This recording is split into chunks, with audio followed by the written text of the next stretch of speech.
how healthy you live during those many years is also supremely important, because you wouldn't want a caretaker to take you around, or you might lose your memory but still be living. Where is the quality of your life? That's not how it works, right? Reports are one thing, but having to see you and actually talking to you and see how you feel, what your diet is, are you moving enough, like how are your stress levels, are you sleeping enough, how's your social health, are you being social enough, or are you feeling lonely? Or you might have 100 people around you but you might still be feeling lonely inside and living with a purpose. Like, how many of us are doing it? Are you? Hi guys, welcome back to episode 3 of our introduction with H2 House of Health and what we're doing here at the clinic. And we have Dr. Sandhya with us. And I know in the last episode we were talking about inflammation, oxidative stress, and I wanted to understand like this whole far-fetched idea of I don't see a disease, like medicine 2.0, and then we're like transmitting to like a new age. What this new approach you're doing at H2 House of Health is? So we've taken a new approach called Medicine 3.0, which is being proactive about your health, being preventive about it. And I know preventive healthcare was already there in place in some form, which is getting your annual checkup, and then you just go through the results and you're like, okay, there are some few abnormalities and it's not that bad. Maybe I'll just wait for the next year's results and see how it goes and then take an action. That's what most people do. And a lot of my friends who used to contact me and share the reports with me over a phone, and they would just call me and be like, can you just go over the reports and just tell me what is wrong? That's not how it works, right? Reports are one thing, but having to see you and actually talking to you and see how you feel, what your diet is, how are you moving enough, like how are your stress levels, are you sleeping enough, and how's your social health, like are you being social enough, or are you feeling lonely? Or you might have 100 people around you but you might still be feeling lonely inside. And another thing is like living with a purpose. Like, how many of us are doing it? Are we just going to the job because you need the job, or are you really enjoying it? And these are the things that we actually have to ask the patients that are walking in, or to understand their entire life picture or what is going on with a person. So I think that is supremely important. We take all these things into consideration here at H2 House of Health, and that's why we're following the Medicine 3.0 approach, where we're saying don't be reactive, be proactive about your healthcare. So you're saying, one, we first have to go present, you'd get your screening done. Number 2 is go to the doctor, talk about them, which most people are doing the first 2 steps. But you're saying a third step of follow-up is not happening.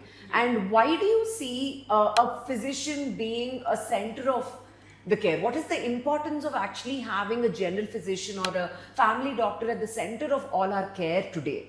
Right. So I think there are general physicians out there where you just go for a cold or cough, or once a year you just go and see them for your diabetes or hypertension. But you're not seeing there's no wellness checkup or anything that happens regularly here, where I see, like, even in people in their early 30s, they don't take their health very seriously, and they're like, oh, I still have a lot of time. There is family history, but I think I can take care of my body for the rest, like 10-15 years, and then go ahead and get some tests. So that's where the mentality is. And what was the second question again? I was asking, how are we making a general physician a center of our care, basically? Yeah, so we, like we said, we are bringing to avoid any break in the continuity of your care and break any fragmentation of care. We are getting this approach in H2 House of Health, where we are saying that being a family physician for you, or like being a primary healthcare source for you, is so important, where we can also navigate the other records that you might have had in the past, either a medical history or a surgical history that you've had in the past.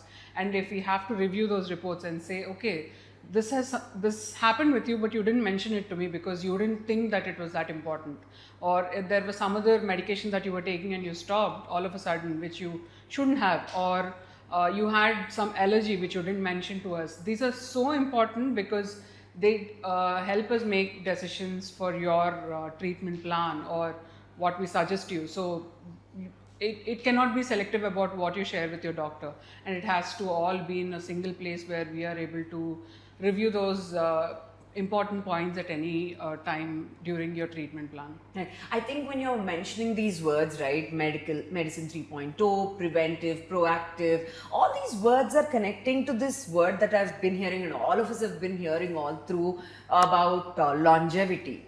What is this longevity? Like, how important is this word? What does that mean to a layman? Like, what does that mean in a medical sense for it to have so much of importance right now? Right. So longevity is a very new terminology that is being that's been going around now, and it is falsely being claimed as anti-aging, but that's not the whole story of longevity, right? Like the primary focus or the primary goal of a longevity clinic should be about your health span, how healthy you're living during the time that you're living, and while increasing the lifespan is equally important, how healthy you live during those many years is also supremely important, because you wouldn't want a caretaker to take you around, or you might lose your memory but still be living. Where is the quality of your life? I think that's where longevity comes into place, where we're saying your health span matters more than your lifespan, and you should be able to, like, I wouldn't use this term like feel 50 at your 80, but that's what it is. You should be able to function on your own when you're 80 as well. So that's in a very short way to put it out. Longevity is more about focusing on how healthy you live for how long you live. So you're saying we don't have to condition ourselves to feel old, or have to necessarily need a stick at our 70, or we don't have to necessarily be feeling old even if you're older. Like, it doesn't have to do anything with the number, but you're saying the quality is more important than the number by itself. That's right. Yeah. I think that's a beautiful way to actually put out how we need to be actually looking at our health, because what it has done to us is, if there is something that is coming up, I want to take care of it. I think we'll need to slow that back and talk more about what are the signs that make H2 a part of this longevity. Like, how are we inculcating hydrogen therapy that you're giving here at the clinic into a longevity practice? Like, how is that helping our bodies? Right. So, like we discussed in the previous episode, we have a holistic approach here at H2 House of Health, and we take your entire profile, your patient profile into consideration, where history taking or what is going on with you is one part of the story, blood work is another other part of the story, and as a part of the blood work, we test for oxidative stress markers. Like we discussed, oxidative stress is a process that happens in your body, leaving behind some metabolites like free radicals that are very aggressively dangerous for your body.